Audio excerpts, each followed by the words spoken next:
नमस्कार, अपना प्रदेश उत्तर प्रदेश उत्तराखंड देख रहे हैं आप। मैं हूं आपके साथ पूजा मोहन पांडे। बुलेटिन की शुरुआत करते हुए सबसे पहले आपको बता दें, उत्तर प्रदेश की राजधानी लखनऊ में मुख्यमंत्री योगी आदित्यनाथ ने आज विधानसभा के सदस्य के तौर पर शपथ ले ली है। सीएम योगी के बाद विपक्ष के नेता के तौर पर अखिलेश यादव ने भी विधायक पद की शपथ ली। आपको बता दें कि योगी आदित्यनाथ ने गोरखपुर शहरी सीट से हाल ही में राज्य विधानसभा चुनाव जीता था, जबकि अखिलेश यादव की अगर बात की जाए तो करहल विधानसभा क्षेत्र से विधायक चुने गए हैं। तो वहीं प्रोटेम स्पीकर रमापति शास्त्री ने सदन में सदस्यों को शपथ दिलाई है।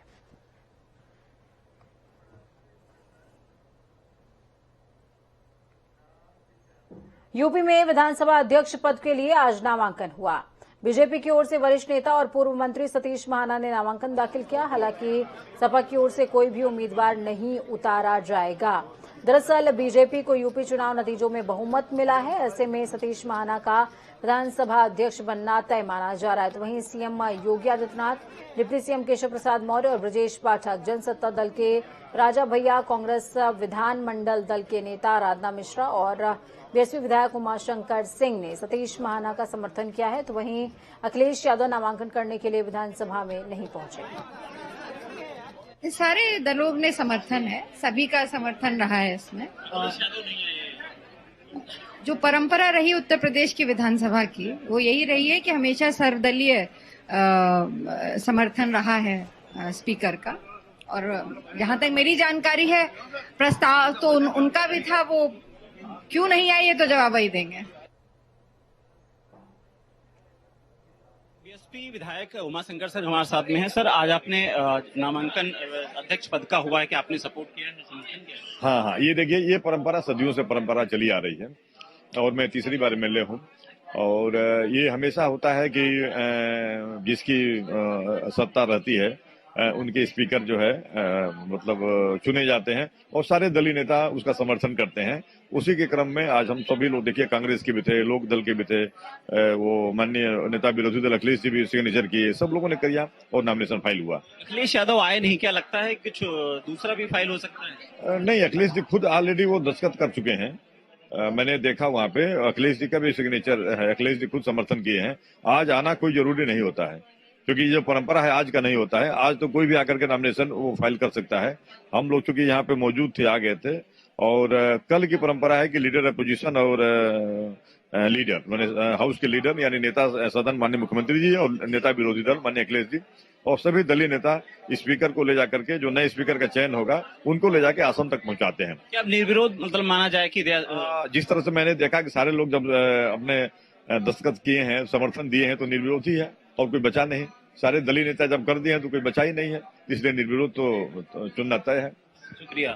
तो सतीश महाना को विधानसभा अध्यक्ष बनना लगभग तय हो चुका है, क्योंकि सभी दलों ने समर्थन किया है। और जिस तरीके से उमाशंकर सिंह कह रहे थे कि अखिलेश यादव भले ही यहाँ पर नहीं आए हैं, लेकिन उन्होंने अपना सिग्नेचर यानी सहमति दर्ज कर दी है। कैमरा आशीष के साथ अनूप सिंह, जनता टीवी, लखनऊ। हस्ताक्षर है, मौजूदगी नहीं। बहुत कुछ कहते हैं, ये हस्ताक्षर भी और मौजूदगी का ना होना भी। खबरों में आगे बढ़ेंगे। लखनऊ के गोसाईगंज पहुंचे समाजवादी पार्टी के आजमगढ़ से विधायक रमाकांत यादव से जनता टीवी ने खास बातचीत करी। इस दौरान रमाकांत यादव ने कहा कि आजमगढ़ से होने वाली लोकसभा के उपचुनाव में फिर से सपा का परचम जरूर लहराएगा। सुनिए और क्या कुछ कहा उन्होंने। साथ बातचीत करने के लिए आजमगढ़ के नेता रमाकांत यादव जी मौजूद है, जो समाजवादी पार्टी से विधायक भी हैं। आज हम उनसे बातचीत करेंगे। सर, जिस तरीके से अखिलेश यादव को नेता प्रतिपक्ष बनाया गया है, ऐसे में अब जो समाजवादी पार्टी की अगली रणनीति है वो क्या होगी? देखिए, वो हमारे नेता हैं, राष्ट्रीय अध्यक्ष हैं, विधानसभा में है, प्रतिपक्ष नेता हैं। और हम लोग बहुत खुशी है कि विधानसभा में अच्छे तरीके से सरकार का जवाब देने के लिए सक्षम हम सब लोग रहेंगे। अखिलेश यादव ने आजमगढ़ से लोकसभा की जो सीट थी उसको छोड़ दिया। ऐसे में उपचुनाव होने वाले हैं। आज बसपा ने भी अपना प्रत्याशी घोषित कर दिया। ऐसे में जो समाजवादी पार्टी के लिए अब वहां क्या संघर्ष रहेगा? देखिए, हमारे राष्ट्रीय अध्यक्ष हैं, उनका क्षेत्र था, अब उन्होंने पार्टी के हित में छोड़ा है। और आज सवाल लोकसभा चुनाव उपचुनाव होगा, उसमें निश्चित रूप से समाजवादी पार्टी जीतेगी। कोई भी लड़ेगा, किसी भी दल से कोई लड़ेगा, लेकिन समाजवादी पार्टी वहां जीतेगी। सर, विधानसभा में जिस तरीके से आजमगढ़ ने एक अच्छा प्रदर्शन किया, अब आप जनता के बीच में जा रहे हैं तो आपके क्या मुख्य मुद्दे हैं वहाँ स्थानीय स्तर पर? देखिए, जिस तरीके से विधानसभा में प्रदर्शन किया है उसी तरीके से लोकसभा में भी करेगा आजमगढ़ प्रदर्शन। और हम लोग तो सरकार बनाने के करीब थे, लेकिन सरकार नहीं बन पाई, इस बात का दुख है। सरकार बनी होती तो तमाम योजनाएं नहीं आती, तमाम काम होते, तमाम कल कारखाने लगते, तमाम नौजवान बच्चों को रोजगार मिलता। लेकिन अब तो हम लोग वही जो निधि मिलती उस वहीं तक सीमित है, क्योंकि सरकार हमारे कहने कोई योजना लाएगी नहीं। तो जितना हो सकता है उतना विकास किया जाएगा। शिवपाल यादव ने एक बड़ा आरोप लगाया है कि अखिलेश यादव ने उन्हें बैठक में नहीं बुलाया। इस तरह क्या अब आपको फिर लग रहा है कि जो पारिवारिक कलह थी वो फिर से सामने आने लगी है? कोई पारिवारिक कलह नहीं है, सभी लोग एक हैं, सभी लोग समाजवादी पार्टी में आस्था रखते हैं, सभी लोग समाजवादी पार्टी विचारधारा के लोग हैं, उसमें कोई दिक्कत नहीं। बातचीत करने के लिए आजमगढ़ से समाजवादी पार्टी के विधायक रमाकांत यादव थे, जिनका साफ तौर पर कहना है कि समाजवादी पार्टी के अंदर किसी भी प्रकार की कोई घरेलू कलह नहीं चल रही है और होने वाले लोकसभा के उपचुनाव में एक बार फिर से आजमगढ़ के अंदर समाजवादी पार्टी का परचम लहराएगा। जनता टीवी से अभिषेक कुमार यादव। सरकारी जमीन पर कब्जा करने के मामले में माफिया डॉन मुख्तार अंसारी की आज राजधानी लखनऊ के एमपी एमएलए कोर्ट में पेशी हुई। बांदा जेल में बंद मुख्तार अंसारी को कड़ी सुरक्षा के बीच सड़क रास्ते से लखनऊ लाया गया था, जिसके बाद एमपी एमएलए कोर्ट में उन्हें पेश किया गया। मामले में जिरह के बाद कोर्ट ने सुनवाई की अगली तारीख 8 अप्रैल को सुनिश्चित किया।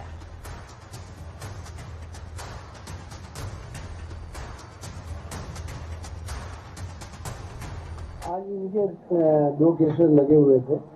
एक 2003 का जेल में मारपीट वगैरह का मुकदमा था, उसमें चार्ज फ्रेमिंग के लिए लगा था, वो चार्ज फ्रेम हो गया है।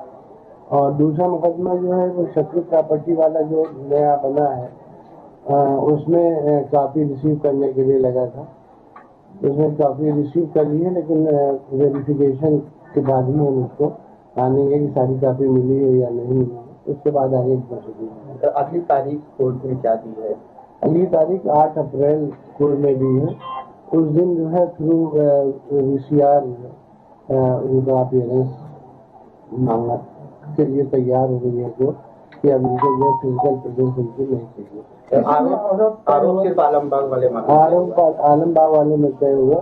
उसमें पहले कुछ लोगों के आरोप ऑलरेडी तय हो चुके थे, इनका केस अलग कर दिया गया था, इनका आरोप आज तय।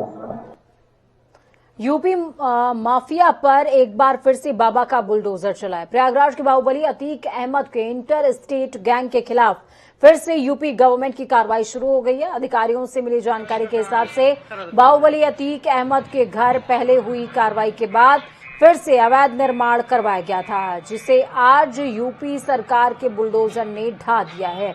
आपको बता दें कि यूपी के चुनाव में भी बुलडोजर काफी चर्चा का विषय बना रहा है। एक बार फिर से बाबा का बुलडोजर माफियाओं के अवैध निर्माण पर चल रहा है, जिसके तहत माफिया अतीक अहमद के गुर्गों पर कार्रवाई हो रही है। शिकायत आई, संज्ञान में आया। हमारे जोनल अधिकारी हमारे क्षेत्र के आप हैं पास में, इनके संज्ञान में आया तो कि यहाँ पर बाउंड्री वाल करीब 10 फीट की ऊंचाई में बाउंड्री वाल टीन से करते हुए अंदर निर्माण किया जा रहा है। जिसकी जानकारी आने पर पता चला कि अंदर शेड का निर्माण 2 शेड का निर्माण किया गया है और अनुमन्य सीमा से अधिक बाउंड्री वाल की गई है, जिसको आज हटाए जाने की कार्रवाई की जा रही है। प्रदेश में दोबारा से यूपी गवर्नमेंट बनने के बाद बुलडोजर का काम फिर से शुरू हो गया है और प्रयागराज के अतीक अहमद के घर पर दोबारा बुलडोजर के जरिए कार्रवाई की गई है। दरअसल जिला प्रशासन को ये कुछ शिकायतें मिली थी कि बाहुबली अतीक अहमद के घर पे कार्रवाई के बाद कुछ अवैध निर्माण कराया गया है। उसी अवैध निर्माण को ढहाने के लिए आज प्रयागराज के PDA की टीम और 2 बुलडोजर के साथ इन अवैध स्थानों पर जो अवैध निर्माण किया गया था उस पर कार्रवाई की गई है। जिला प्रशासन और PDA का ये कहना है, ऐसी शिकायतें मिली थी हमें कि फिर से कुछ अवैध निर्माण अतीक अहमद के आदमियों ने करवाया है। वीडियो जर्नलिस्ट विजेंद्र के साथ आनंद राज, जनता टीवी, प्रयागराज। ट्रेड यूनियनों की 28 और 29 मार्च को 2 दिन की राष्ट्रव्यापी आम हड़ताल से बैंकों का कामकाज भी आंशिक रूप से प्रभावित हो सकता है। बैंक कर्मचारियों की यूनियनों के एक वर्ग ने सोमवार और मंगलवार की इस हड़ताल का समर्थन किया है। सरकार की जन विरोधी आर्थिक नीतियों और श्रमिक विरोधी नीतियों के विरोध में केंद्रीय ट्रेड यूनियन के संयुक्त मंच और विभिन्न क्षेत्रों की स्वतंत्र श्रमिक यूनियनों ने 2 दिन की हड़ताल का आह्वान किया है। ये तस्वीर आपको अलग अलग क्षेत्रों की दिखा रहे हैं। गोरखपुर की तस्वीर आप देख पाएंगे, आगरा, लखनऊ, हरदोई और गाजियाबाद की। तो बांदा से बड़ी खबर सामने आ रही है। इस वक्त की बड़ी और अहम जानकारी, बांदा में तेज रफ्तार का कहर देखने को मिला है। कार अनियंत्रित होकर पेड़ से जा टकराई। कार सवार 3 लोगों की मौके पर ही मौत हुई है, गंभीर तौर पर घायल। पुलिस ने इस शव को पोस्टमार्टम के लिए भेज दिया है। गिरवा थाना क्षेत्र का ये पूरा मामला बताया जा रहा है। गिरवा थाना क्षेत्र के महुआ का मामला है।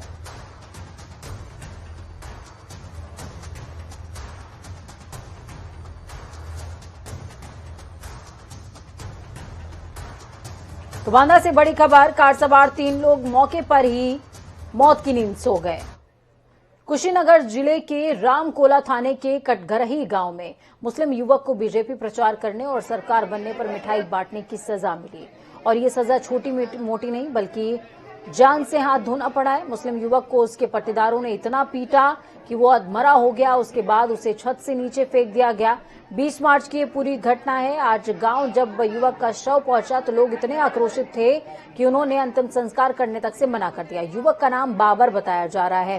पूरे मामले में पुलिस ने कार्रवाई करते हुए 2 आरोपियों को गिरफ्तार कर लिया। प्रशासन प्रभारी निरीक्षक रामकोला दुर्गेश सिंह को भी लाइन हाजिर किया गया।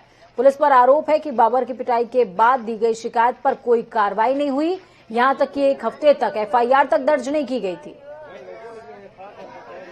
दिनांक 21/3/2022 को थाना रामकोला के अंतर्गत अभियोग संख्या 63/22 में एक अभियोग पंजीकृत किया गया था, जिसमें पीड़ित बाबर अली को गंभीर चोटें आई थी, जिसको लखनऊ रेफर किया गया था।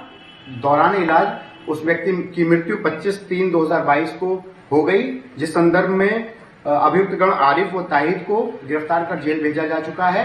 अन्य अभियुक्त गणों की गिरफ्तारी के पूरे प्रयास किए जा रहे हैं। दोनों ही वादी और प्रतिवादी दोनों ही पक्ष जो है एक ही समुदाय का। तो बड़ी खबर, अहम जानकारी आपको दे रहे हैं। कुशीनगर मामले में मुआवजे का ऐलान हुआ है। बाबर अली के परिजनों को 2 लाख रुपए का मुआवजा मिलेगा।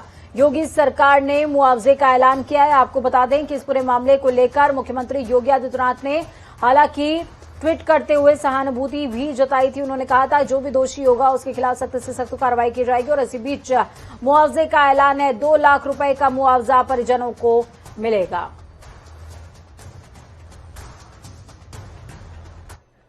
तो खबरों में आगे बढ़ेंगे, बात उत्तराखंड की करेंगे। पूर्व केंद्रीय मंत्री और लोकसभा सांसद रमेश पोखरियाल निशंक ने आज उत्तराखंड विधानसभा के अध्यक्ष रितु खंडूरी भूषण से विधानसभा देहरादून स्थित उनके कार्यालय पर मुलाकात करी। इस दौरान लोकसभा सांसद ने उत्तराखंड राज्य की प्रथम महिला विधानसभा अध्यक्ष निर्वाचित होने पर रितु खंडूरी को शुभकामनाएं दी हैं।